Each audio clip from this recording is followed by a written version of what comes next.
For years, the names Roy Rogers and Dale Evans have been synonymous with the high desert town of Apple Valley, while many of their celebrity contemporaries were living in glamorous places like Beverly Hills.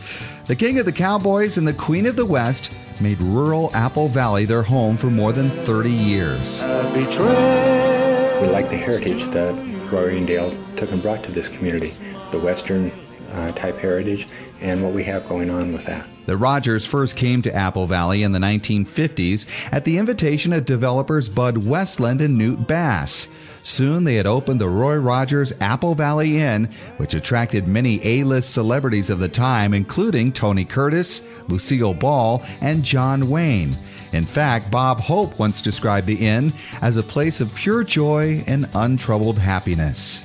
In the mid-1960s, the Rogers finally moved to Apple Valley permanently and opened the Roy Rogers Museum.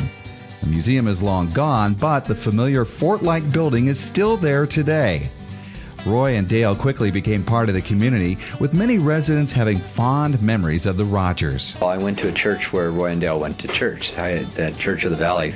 My first recollection of Roy and Dale is when we were in a small chapel. I sat down and he sat down next to me, and I was 7 years old. This is the guy I watched on TV every Saturday.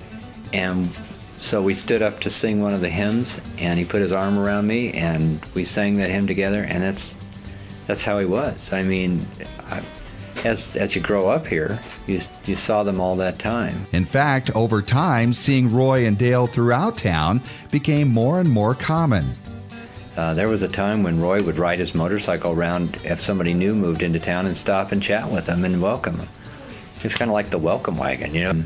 And I can remember as an adult running into Dale in the grocery store with her hair all up in curlers, pushing her grocery cart through. I mean, they're just part of this town, you know. And it was just an amazing thing to have these celebrities in your town that were so well known, and yet they acted just like everybody else.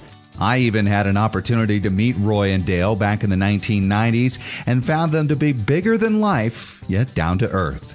Even today, driving through Apple Valley, you'll notice that there are streets named for Roy and Dale, while Highway 18 through the middle of town has been renamed Happy Trails Highway.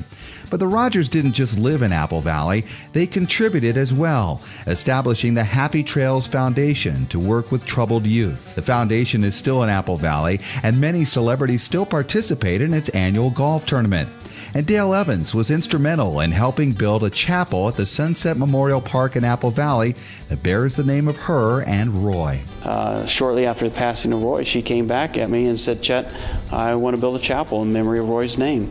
And I said, "Well, I can't really do that for just him. I have to do it for you as well." So we met several times and started drawing plans and started playing with it. So she got to see some of the preliminary stuff before she passed, but she came up with some great ideas on doing things here, and she wanted to celebrate life. And the celebrations of life that Dale loves so much continue in that chapel just a short distance from where she and Roy are buried, a place that is still visited by hundreds of fans every year.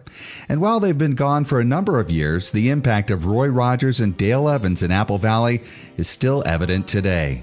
They were very special people, and certainly great role models. You know, you just wish today that there were role models like Roy and Dale for young people, and there should be again.